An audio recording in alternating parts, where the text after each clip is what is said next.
ಇವತ್ತು ನಾನು ಒಂದು ಚಕ್ಲಿ ಮಾಡಿದ್ದೆ. ಸಂಜೆ ಟೀ ಟೈಮ್ನಲ್ಲಿ ತಿನ್ಲಿಕ್ಕೆ ಚೆನ್ನಾಗಿರುತ್ತೆ ಅಂತ ತುಂಬ ಚೆನ್ನಾಗಿ ಬಂದಿತ್ತು. ಆ ವಿಡಿಯೋನ ನಿಮ್ಮ ಜೊತೆ ಶೇರ್ ಮಾಡ್ತಿದ್ದೀನಿ. ಮನೆಯಲ್ಲಿ ಇರೋ ಸಾಮಗ್ರಿಗಳಿಂದ ದಿಢೀರಂತ ಮಾಡೋ ಅಂಥ ಚಕ್ಲಿ ಇದು. ಟೇಸ್ಟೂ ಚೆನ್ನಾಗಿ ಬರುತ್ತೆ. ಒಂದು ಕುಕ್ಕರಿಗೆ 1 ಲೋಟದಷ್ಟು ಹೆಸರುಬೇಳೆ ಹಾಕ್ತಿದ್ದೀನಿ. ಹೆಸರುಬೇಳೆ ಹಾಕಿದ ಮೇಲೆ ಇದನ್ನು ಚೆನ್ನಾಗಿ ತೊಳೆದು 3 ಲೋಟದಷ್ಟು ನೀರು ಹಾಕಿ 2 ವಿಷಲ್ ಕೂಗಿಸ್ಬೇಕು.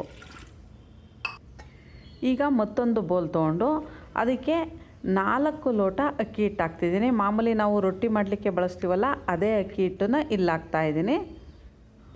1 ಟೀ ಸ್ಪೂನ್ ಕರಿ ಎಳ್ಳು ಅಥವಾ ಬಿಳಿ ಎಳ್ಳು, ನಾನಿಲ್ಲಿ ಕರಿ ಎಳ್ಳು ಹಾಕಿದ್ದೀನಿ. 1 ಟೀ ಸ್ಪೂನ್ ಜೀರಿಗೆ, ರುಚಿಗೆ ಬೇಕಾದಷ್ಟು ಉಪ್ಪು, 1 ಟೀ ಸ್ಪೂನ್ನಷ್ಟು ಖಾರದ ಪುಡಿ ಹಾಕಿ ಇದಕ್ಕೆ ಕಾದಿರೋ ಬಿಸಿ ಎಣ್ಣೆನ 1 ಸೌಟ್ನಷ್ಟು ಹಾಕ್ತಿದ್ದೀನಿ. ಇದು ಬಿಸಿ ಬಿಸಿ ಇರೋದ್ರಿಂದ 1 ಸ್ಪೂನ್ನಲ್ಲಿ ನೀಟಾಗಿ ಮಿಕ್ಸ್ ಮಾಡಬೇಕು. ಆಮೇಲೆ ಚೆನ್ನಾಗಿ ಕೈಯಿಂದ ಇದನ್ನು ಎಲ್ಲ ಕಡೆನೂ ಉಪ್ಪು ಖಾರ ಎಣ್ಣೆ ಮಿಕ್ಸ್ ಆಗಂಗೆ ಕಲಿಸ್ಬೇಕು.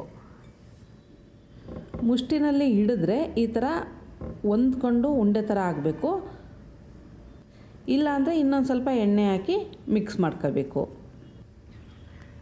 ಹೆಸರುಬೇಳೆ ಚೆನ್ನಾಗಿ ಬೆಂದಿದೆ. ಇದನ್ನು ಈಗೇ ಚೆನ್ನಾಗಿ ಸ್ಮ್ಯಾಶ್ ಮಾಡಿ ಅಕ್ಕಿ ಹಿಟ್ಟೊಳಗೆ ಹಾಕ್ಕೋಬೋದು. ಆದರೆ ನಾನು ಒಂದು ಸಾರಿ ಮಿಕ್ಸಿನಲ್ಲಿ ಸ್ವಲ್ಪನೇ ಹಾಕ್ಕೊಂಡು ನೀರು ಹಾಕ್ದಂಗೆ 1 ರೌಂಡು ರುಬ್ಬಿ ಆಮೇಲೆ ಇದನ್ನು ಅಕ್ಕಿ ಹಿಟ್ಟಿಗೆ ಮಿಶ್ರಣ ಮಾಡ್ಕೊತಾ ಇದ್ದೀನಿ.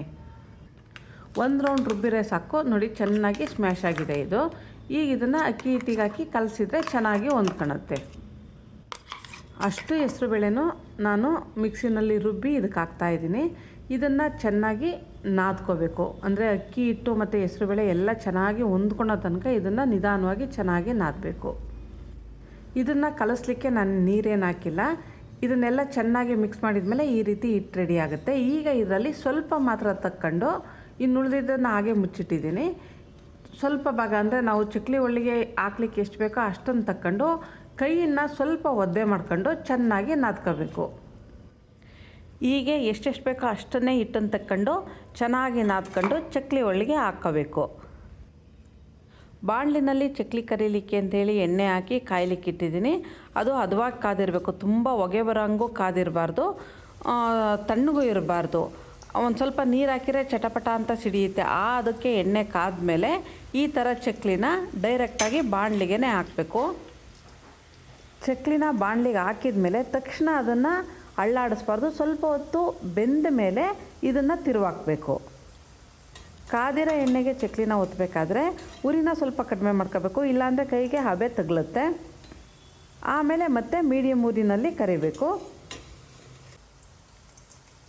ಚಕ್ಲಿನ ಗರಿಗರಿಯಾಗಿ ಕರಿಬೇಕು, ಇಲ್ಲಾಂದರೆ ಒಳಗಡೆ ಮೆತ್ತಗಾಗುತ್ತೆ. ಈಗ ಒಂದು ಕಡೆ ಬೆಂದಿದೆ. ಈಗ ನಿಧಾನವಾಗಿ ಇದನ್ನು ಹಾಗೆ ತಿರುವಾಕ್ತಾ ಇದ್ದೀನಿ. ಈ ಚಕ್ಲಿ ನಿಮ್ಗೆ ಇಷ್ಟ ಆದರೆ ಲೈಕ್ ಮಾಡಿ, ಶೇರ್ ಮಾಡಿ. ನನ್ನ ಚಾನಲ್ಗೆ ಸಬ್ಸ್ಕ್ರೈಬ್ ಆಗದಿದ್ದರೂ ಸಬ್ಸ್ಕ್ರೈಬ್ ಆಗಿ ಪಕ್ಕದಲ್ಲಿರೋ ಬೆಲ್ ಐಕನ್ನ ಪ್ರೆಸ್ ಮಾಡಿ. ಆವಾಗ ನಾನು ಹಾಕೋ ಎಲ್ಲ ವೀಡಿಯೋಗಳದ್ದು ನೋಟಿಫಿಕೇಷನ್ ನಿಮಗೆ ಬೇಗ ಬರುತ್ತೆ.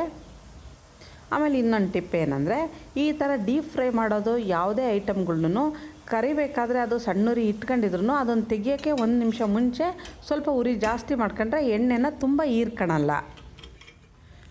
ಗರಿಗರಿಯಾಗಿ ಚಕ್ಲಿ ಕರೆದಾಗಿದೆ. ಇದನ್ನು ಒಂದು ಪಾತ್ರೆಗೆ ಹಾಕಿ ಸ್ವಲ್ಪ ತಣ್ಣಗಾದ್ಮೇಲೆ ಏರ್ ಟೈಟ್ ಬಾಕ್ಸಿಗೆ ಅಥವಾ ಒಂದು ಕವರಿಗೆ ಕಟ್ಟಿ ಇಡಬೇಕು.